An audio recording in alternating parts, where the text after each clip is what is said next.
7 जुलाई 2024 आंध्र प्रदेश की राजधानी अमरावती से 300 किलोमीटर दूर मुच्चुमरी में 3rd स्टैंडर्ड में पढ़ने वाली एक छोटी सी लड़की जो अपने दोस्तों के साथ पास ही के पार्क में खेलने गई थी। शाम के तकरीबन 5 या 5:30 हो चुके थे, पर लड़की घर नहीं पहुंची थी। जैसे जैसे रात का साया बढ़ने लगा, वैसे वैसे माँ बाप की चिंता भी बढ़ने लगी। तो वो अपनी लड़की को लेने नजदीकी पार्क गए, पर उन्हें उनकी बेटी कहीं नजर नहीं आई। आसपास के लोगों और बच्चों से पूछने के बाद उनको उनकी बेटी का कुछ पता नहीं चला। फिर वो आसपास के इलाकों में खोजने लगे, पर कुछ ना पता लगने के बाद लड़की के परिवार वाले पुलिस स्टेशन पहुंचे। मामला एक छोटी सी बच्ची का था, तो पुलिस ने भी सर्च ऑपरेशन शुरू कर दिया।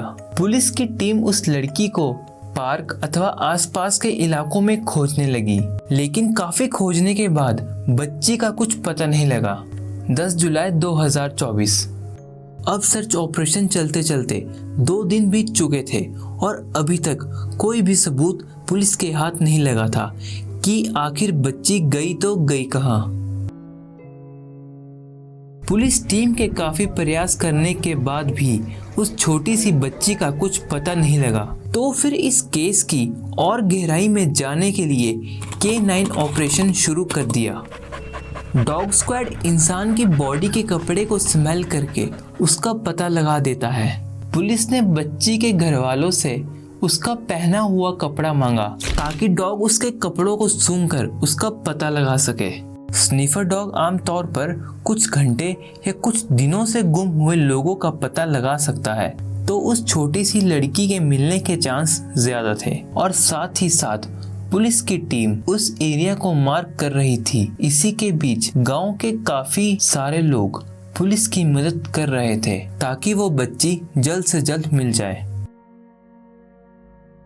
कुछ घंटे सर्च ऑपरेशन चला और देखते ही देखते स्निफर डॉग एक घर के सामने रुक गया, मानो उसने उस लड़की का पता लगा लिया था।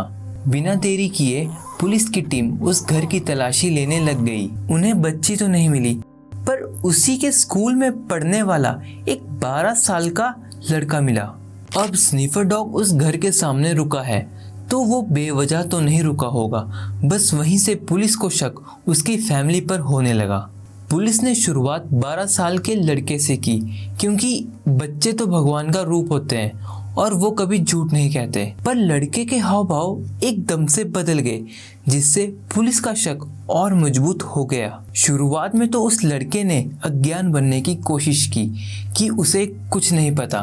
पुलिस के दबाव डालने से वो डर गया और ऐसा सच उगला जिससे ये तो प्रूव हो गया कि बच्चे भगवान का ही नहीं, शैतान का रूप भी होते हैं। 7 जुलाई 2024 शाम को जब वो बच्ची अपने दोस्तों के साथ पार्क में खेल रही थी, तो वहीं पर ही 3 लड़कों की नजर उस 8 साल की लड़की पर पड़ी। और वो तीनों लड़के उसी के ही स्कूल में पढ़ते थे।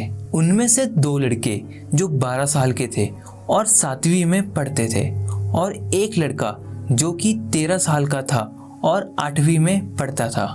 अब वो 3 लड़के जो कि उस 8 साल की लड़की के ही स्कूल में पढ़ते होंगे, तो जाहिर है कि वो लड़की भी उन्हें जानती ही थी। अब इसी चीज का फायदा उन 3 लड़कों ने उठाया और उस बच्ची को लुका छुपी खेलने के बहाने बुलाया। खेलते खेलते वो 3 लड़के उस बच्ची को मुच्चुमरी इरिगेशन प्रोजेक्ट पंप हाउस के पास एक सुनसान जगह ले गए और बारी बारी उस बच्ची के साथ रहने लगते हैं और उस बच्ची का मुंह कपड़े से बांध देते हैं ताकि वो शोर ना मचा सके। उस बच्ची का शोर करने के बाद उन्हें ये डर सताने लगा कि कहीं वो जाकर अपने घर वालों को ना बता दे। तो इसी चीज से छुटकारा पाने के लिए उन लड़कों ने उस बच्ची को मार दिया और उसकी बॉडी को इरिगेशन कैनल में फेंक दिया, जो कि कृष्णा नदी से जुड़ती है। और ये सब बात की जानकारी उस 12 साल के लड़के ने पुलिस को दी और फिर बचे हुए 2 लड़कों की जानकारी भी दी। फिलहाल पुलिस ने उन तीनों को अरेस्ट कर लिया है, पर तीनों माइनर है तो क्या ही सजा मिलेगी, इसलिए उन तीनों को चिल्ड्रन बाल सुधार सेंटर भेज दिया है। क्योंकि जिस एज ग्रुप में वो तीनों आते हैं उसके लिए अभी तक कोई कानून नहीं बना है। पर उस बच्ची के माँ बाप का क्या, जिसने अपनी 8 साल की एक छोटी सी बच्ची को खोया है। और उसके भाई बहन का भी क्या, जिसने अपनी एक छोटी सी नन्ही बहन को खो दिया। अभी तक बच्ची की बॉडी नहीं मिली है। कैनाल में पानी का बहाव इतना है कि बॉडी मिलने के चांस दिन प्रतिदिन कम होते जा रहे हैं, पर बॉडी की तलाश अभी भी जारी है। बच्चों की फैमिली और गांव वाले इंसाफ मांगने सड़कों पर आ गए हैं। अब सवाल ये उठता है कि क्यों ये चीज़ें छोटे बच्चों में बढ़ती जा रही है, और क्या उन 3 लड़कों को सज़ा मिलनी चाहिए। आज के लिए इतना ही। खुद का ध्यान रखें और अपने बच्चों का भी। बाय।